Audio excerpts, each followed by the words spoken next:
Well, hello everybody. Happy haircut day to me today. At least I'm not dyeing it blonde. And then doing stand-up comedy.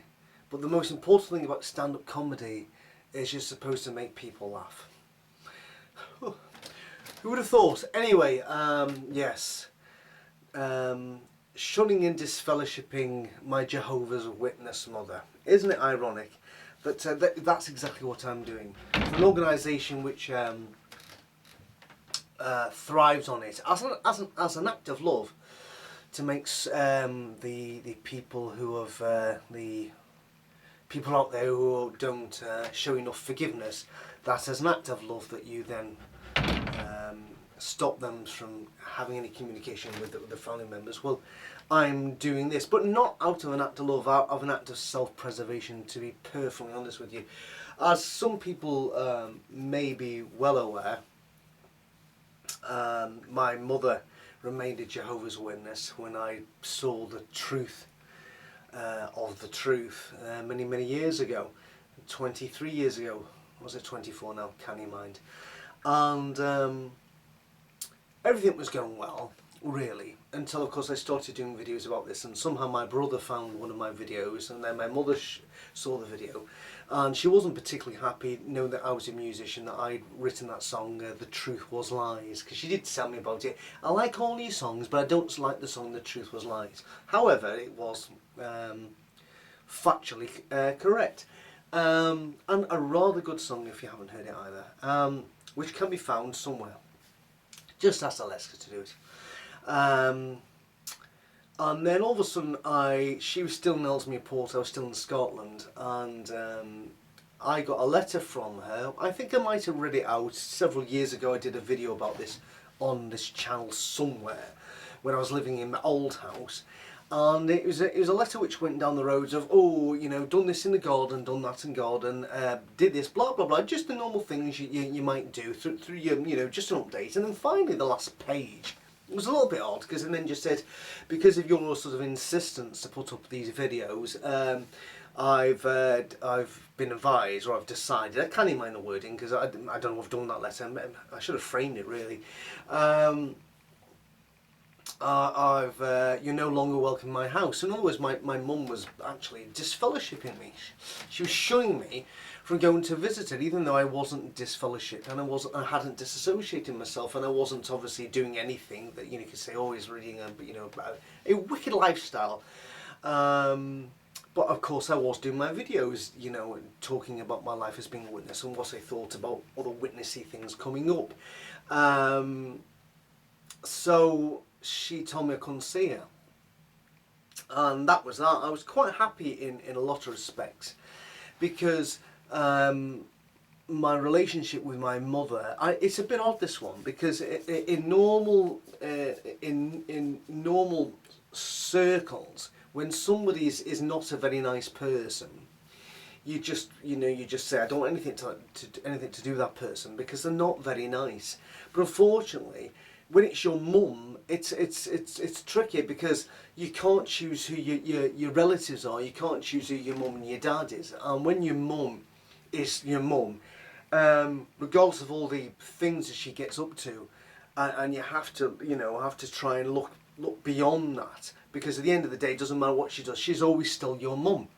And you always have this tinge of, I don't know what it is, I don't know if it's sort of some sort of connection or emotional blackmail, I don't really know. But at the end of the day, you always can't get over the fact that your mum's still your mum.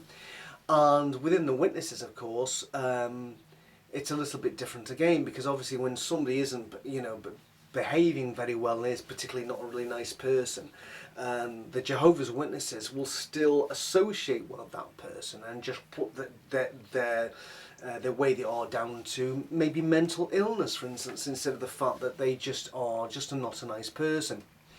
And it got to such a state with me and my mother that it got to a point, which I've got no problem admitting this on video here, because I did tell a lot of people about this, but I went off to actually end my own life, because I couldn't stand living with the woman anymore, and death was to me was a better option than living with this woman anymore. And I went to do this, and my chosen method of ending my life was actually to put my head on a railway track in a place called Capenhurst on the Wirral, because the trains don't stop at Capenhurst. They just go from Birkenhead all the way through to Chester, and there's no stopping. And I just thought, this is it. So I got a bus over to there, got down to there, and I went down to the platform, and I was going to go down, and lo and behold, you're not going to believe this, as I saw the train approaching, I thought, this is it then.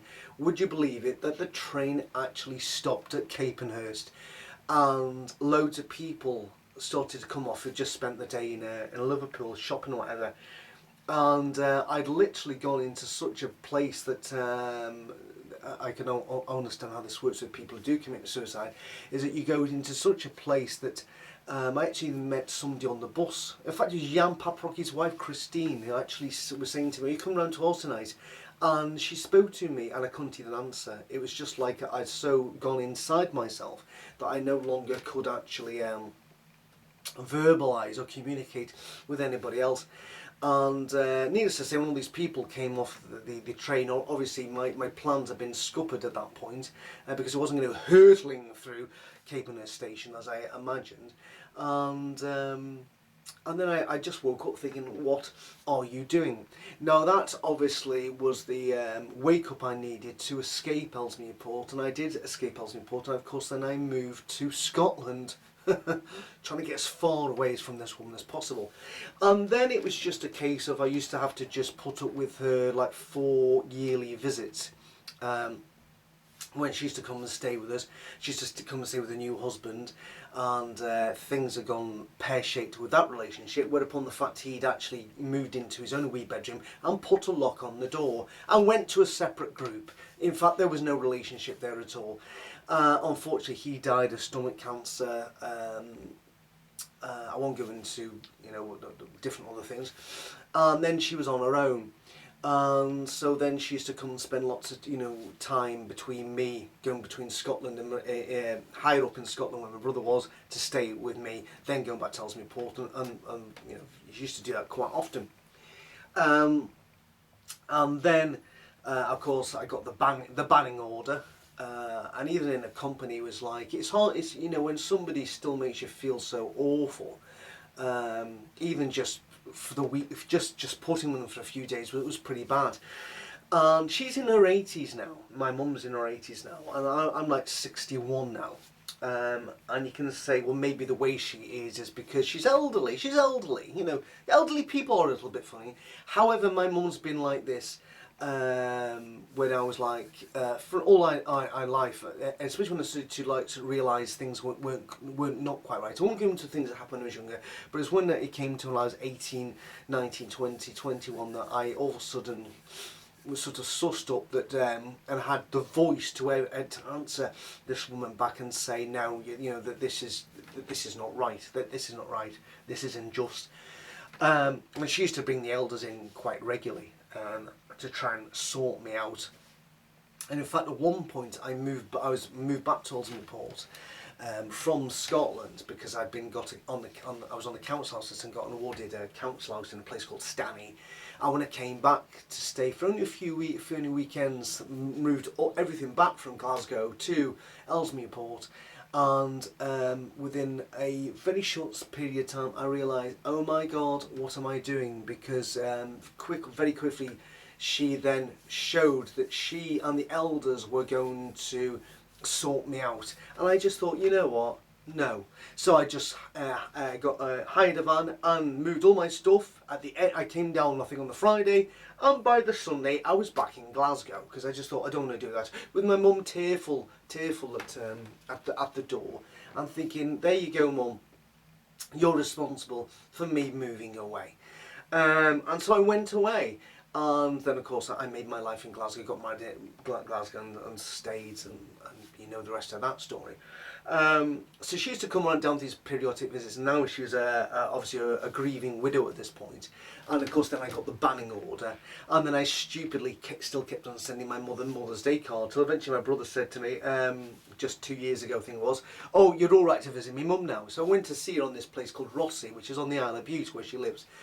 And I just thought, yeah, I'm quite happy with this relationship. She doesn't visit me, and I choose when I visit her. And I thought, well, I'll visit her then, or when my son comes out, I'll go and visit her again. However, I got the news from my brother that she was planning to visit me in my new house, and I just thought, this is my new house.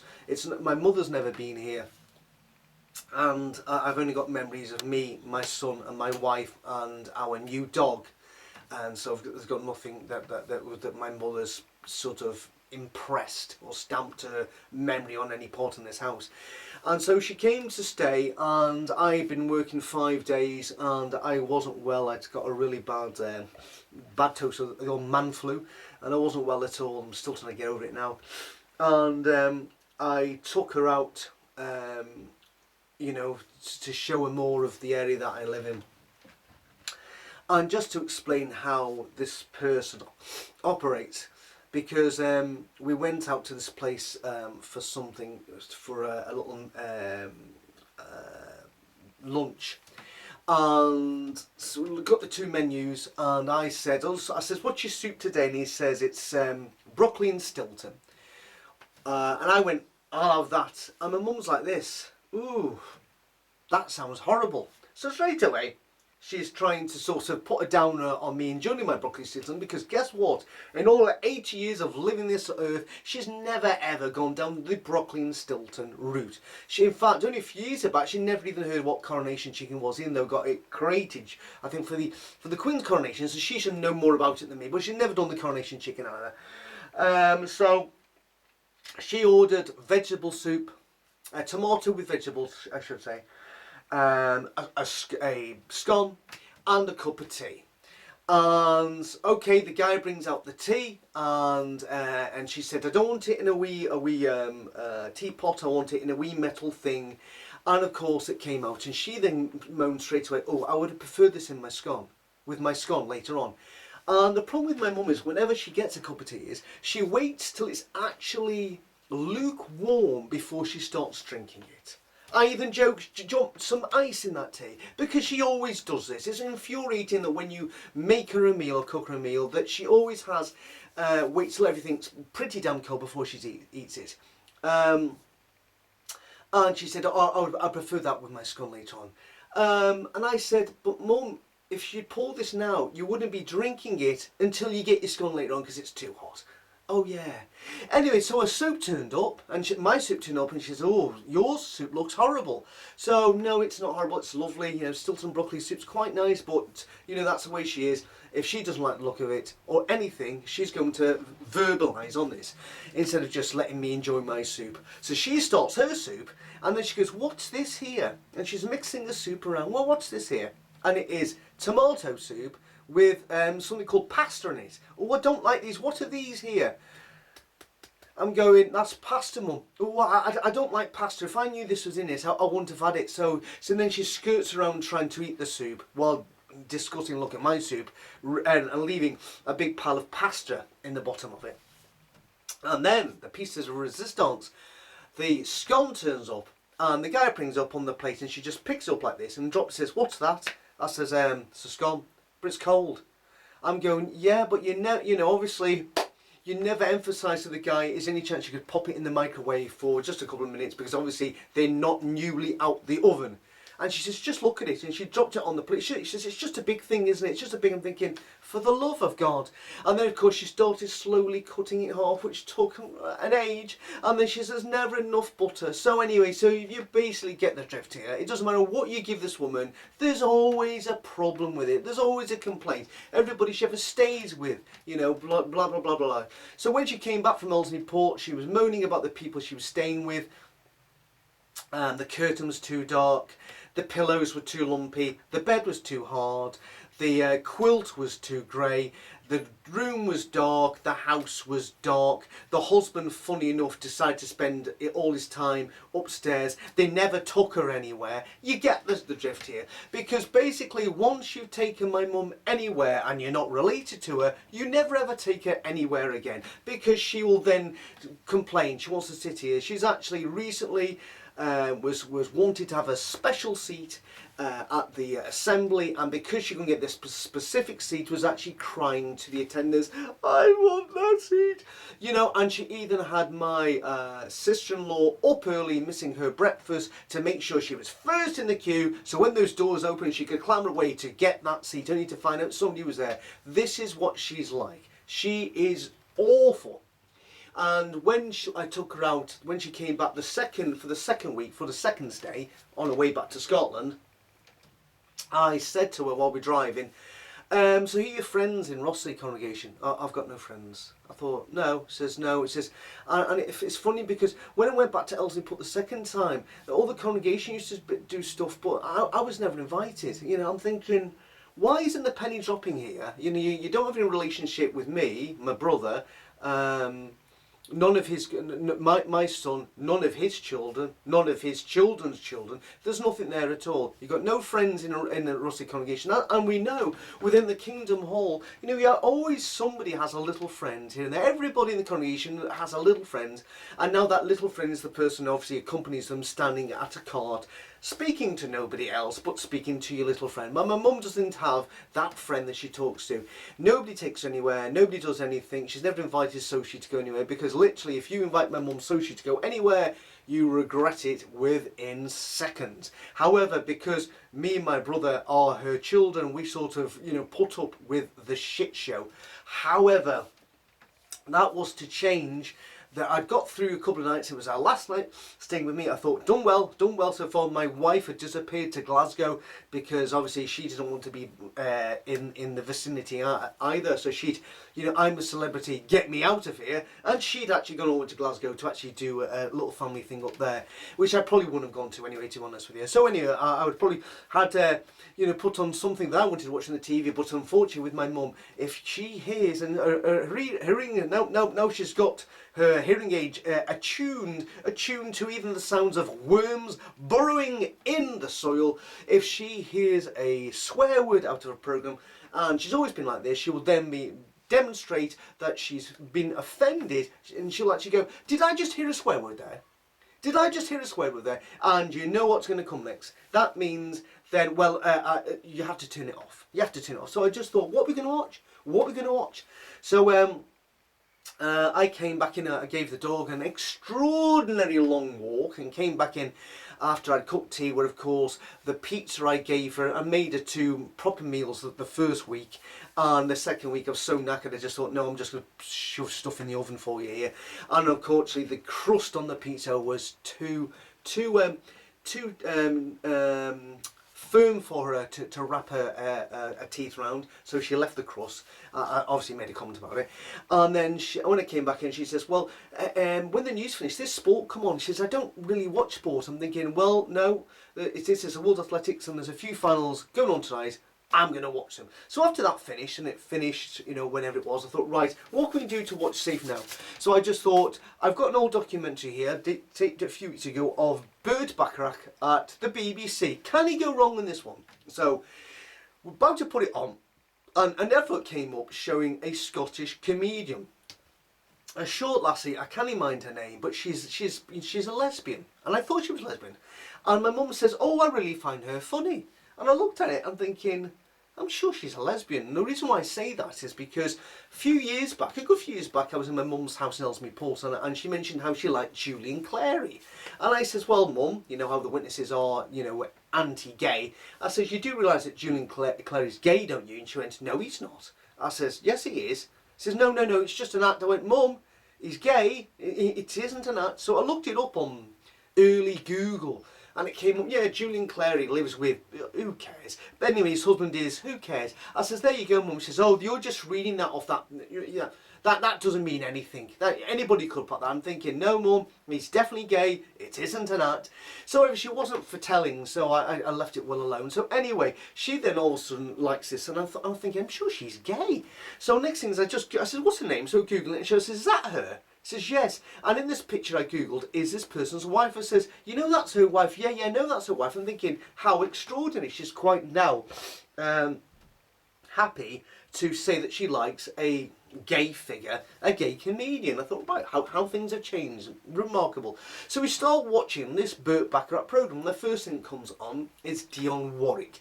And my mother goes to me, who's that? Oh, who's she related to again? And I went, I think it's Whitney Houston. Oh yeah, it is. Okay. So I'm not talking about the voice, but something about that person's life. The next person comes on is Aretha Franklin. I think she's singing Save a Little Pray for Me Now. I think she's doing that one. So yeah, great song. I started to sing along. No, the shit now hits the fan, because now Dusty Springfield comes on. English 60s singing icon, and famously had to hide the fact that she was a lesbian. So Burt Bacharach's playing the piano and Dusty's singing the song, and next thing my mum goes, "Ooh, what a lovely voice!" And she always does this. "Ooh, what a lovely voice she's got! What a lovely voice that she has." This Dusty Springfield, she has this lovely voice. She has this really wonderful voice. This Dusty Springfield, and then I go, "Yes, what a shame that she had to hide the fact that she was a lesbian during her life." And she goes, yes, but I'm talking about her lovely voice. She's got a lovely voice. I'm going, yeah, I know you're talking about a lovely voice, but I'm just talking about a life. That what a shame that she had to hide the fact that she was a lesbian. And she goes, yes, but I'm talking about her lovely voice. Her lovely voice. That's all I want to hear about love voice. You don't have to say anything else. And I just thought, here we go. I was like dragged back, literally back to me being 18, 19, 20, when I had the confidence to say to my mum, hold on Mum, you can't just say something and that's the end of the conversation. You can't think that your word is the final word and you can't then do an additional comment. But that's what she wanted. She's just said it to me, I don't want to hear anymore. I'm thinking, hold on a second. Here you are in my house. I've worked 5 days, really hard, 2 days with you, another 5 days, and now it's another 2 days with you. I've been late from my work, I've had to drop you off, after work pick you up. You know, the whole thing, put up with all your silliness. And here you are in my house telling me that I can't make a comment after you said a comment. And she goes to me, is it with everybody like this or just me? And I'm going, Mum, I says, I'm just trying to make a comment. If I'd said a comment that she's got a lovely voice, but you know, what a shame that she had to live her life as a secret gay person, would that have been better? And then all of a sudden she started going mental on me, shouting out, saying to me, that's it. She's going, what she was singing, she says, I don't like this, I don't like this, I don't like this, I don't like this, you know, having a breakdown in front of me. And I just thought, I was literally just transformed back to when I was a teenager. And I just said, I says, Mum, it can't just be about you. Other people must be able to talk. And she next thing is she just started saying, I didn't want this to be this. And she burst into tears and starts going up the hall, up the stairs. And I just thought, oh my God. And so I followed up the stairs and I just say, Mum, is it not sorted for you, figuring out for you now? Why don't you have? And then she shut the door on me, on the bedroom door, she said. So I forced the door open. And next thing, she's then coming out the door and saying, Mum, why isn't the penny dropping here? Because you haven't got any friends, where you're not invited places, where you don't have a relationship with your sons or your daughter-in-laws or your grandchildren. And one of the things I remember that, you know, how Jehovah's Witnesses on Christmas Day don't have the presents, don't have the tree, but they still have all the family around for something called a Christmas dinner, but it's not Christmas. My sister-in-law and my brother, years ago before my son was even born, and his children were all young, had me, my wife, my mum and her new husband round to their house, and they spent hours doing the non-Christmas dinner on the 25th of December. and they'd come from Elsiport, we come down from Scotland, my brother was in Yorkshire, we went in, and they came out, and everything was there, and it was great, well done, fantastic, we're all looking to get stuck into our non-Christmas dinner, and then my mum just totally ruins it by going, oh, I don't like these. I don't know if it's the carrots or the parsnips, but I think they were the wrong shape. Or they've cut them the wrong way, because for instance, in my mum's little world, sandwiches have to be cut triangular instead of square, otherwise they're wrong, you know. But she didn't like the way Corrine, my sister-in-law, presented the carrots or the roast parsnips, and my mum had to comment about this. The fact that they'd slaved away since the early hours to make sure that we'd all have this lovely meal, and my mum, and I saw my sister-in-law's face, a chin just dropped, the smile went from her face, and she just ruined it. So then going back to, she's the other side of the door, and she's talking to me, and I'm going, why isn't the penny dropping here, Mum? And she's going to me, how can you say these horrible things to me? And next thing, she's actually trying to push me away, and for a woman in her 80s, she's particularly strong. And in fact, I later learned that she was actually trying to push me down the stairs. Yes, boys and girls, it's a very small landing, we have a drop of the stairs, and she was actually trying to push me down the stairs. Luckily, I'm sort of a 61-year-old guy, and I'm a little bit more stronger than her now, but she didn't succeed in pushing me down the stairs, but she was trying to do that, which would have been odd, because there I could have fallen down the stairs, smashed my head at the back of the wall, and she would have actually murdered her own son.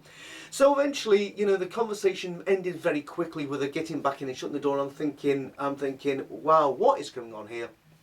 Went downstairs and heard her pottering about upstairs in Harry Potter-like form, you know, without the magic wand, obviously. And she was pottering about up the stairs because you hear all the creaking, and I just thought, right, I was absolutely raging. I just thought to myself at that point, I actually wanted to leave my own house, leave a note saying there's a number of a taxi firm. I was actually wanting to go and join my wife in Glasgow, or just go and sleep in the car somewhere. Say, there you go, Mum, your bus is at, you know, I know you're moaning that you're having to get up early because I've got work in the morning, I'm having to go and take you to get your bus in time early in the morning.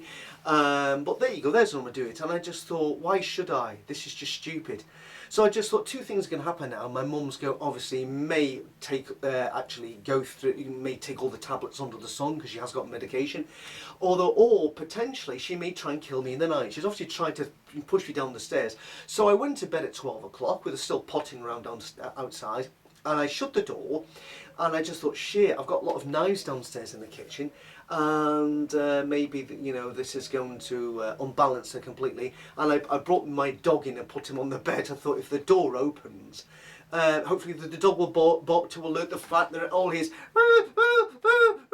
as you know, something from Alfred Hitchcock's Psycho comes through the door, trying to knife me to death with a knife, and hopefully the dog will get the first blow before I manage to you know, intervene. So not a good night's sleep that night. So I'm thinking either Mum's going to try and murder me during the night, or she's going to take all the tablets under the sun. So I wake up at 7 o'clock, and there's no noise. So I think, bit odd. Go into the bathroom, have my shower. Bit odd, because my mum should already be up at this moment, because she always gets up. She takes so long to everything. She's clearly already downstairs. I go downstairs, expecting to be sitting in the lounge with the suitcase packed ready to go. She's not there. So I'm thinking, I think she has killed herself. So I went in the kitchen. I'm thinking. So I'm sort of trying to run this through as I'm trying to eat my breakfast, thinking, yeah, there's no sound. She knows I'm up. I'm thinking, how's that going to work? Who do I ring first?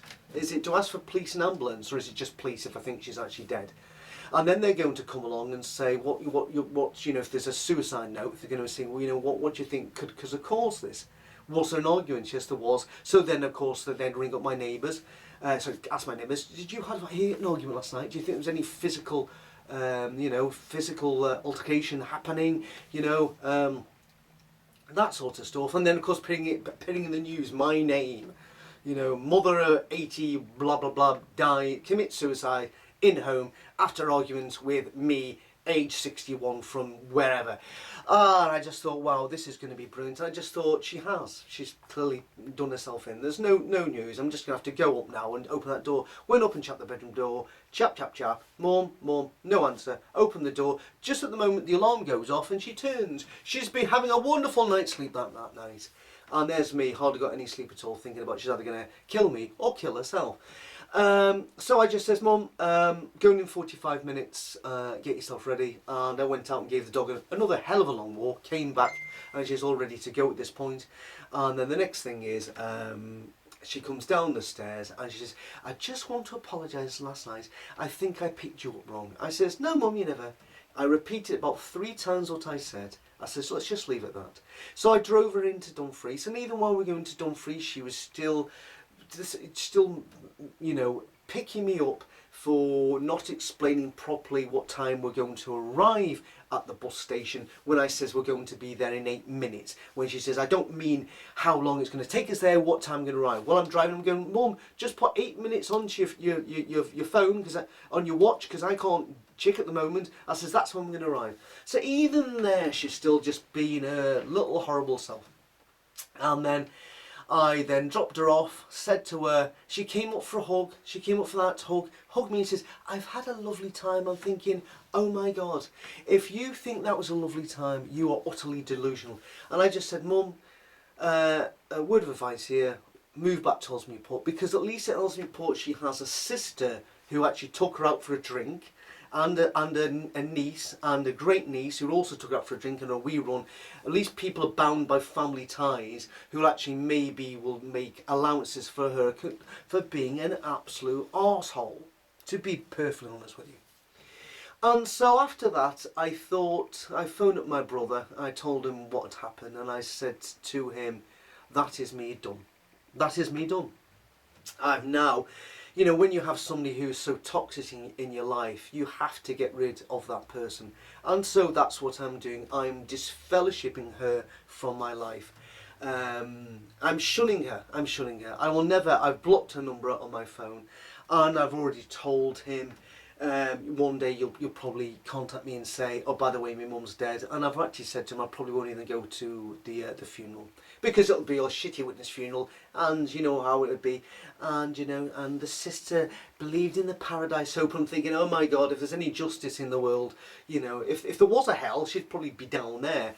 But even probably Satan, the devil, would actually then send her to heaven, you know, because he'd be doing a head in, complaining that it was not hot enough, you know, that sort of stuff, you know. Yeah, you can get the drift here. So anyways, a bit of a sad story really, and I hate to vent, but I'm venting, as I often do here. I actually went to work that morning and actually broke down in tears with my boss.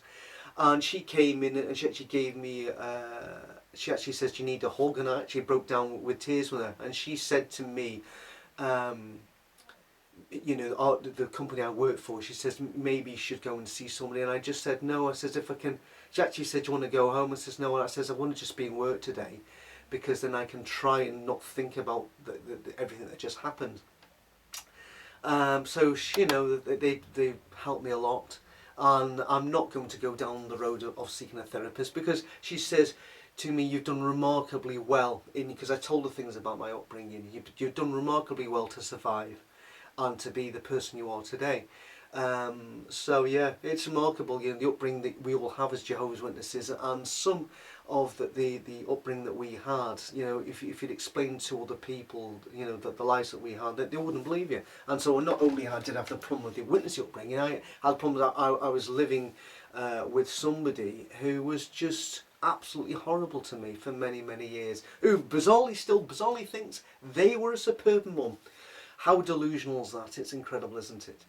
So I don't really care if my mother watches this video. Maybe the penny will drop, I don't know. But I doubt it will, because I don't think she watches my stuff anymore. And yeah, it is what it is. So this is just a little message to anybody else who's faced the same as me. Is just do what needs to be done. If anything's toxic in your life, just get them out of your life. Get them out of your life. Just say goodbye and move on, because they're really not worth it. And also in relation to this person who's putting on the videos, which I mentioned the other day, I don't know. I don't know, there's something smells a bit off. And the fact that somebody put on her TikTok or her joint TikTok said Toni Morris, leader of child sex ring in the Jehovah's Witnesses, and provided children to Epstein Island, I went, no. Ugh. So I don't know. I at the moment, I don't even want to comment about that anymore, because to me, you know, I may be wrong, but something to me is a bit off somewhere, and that's why I'm probably not going to comment on it anymore. However, moving on. Yeah. So I don't know if that's any help. Well, that was a depressing video, wasn't it, really?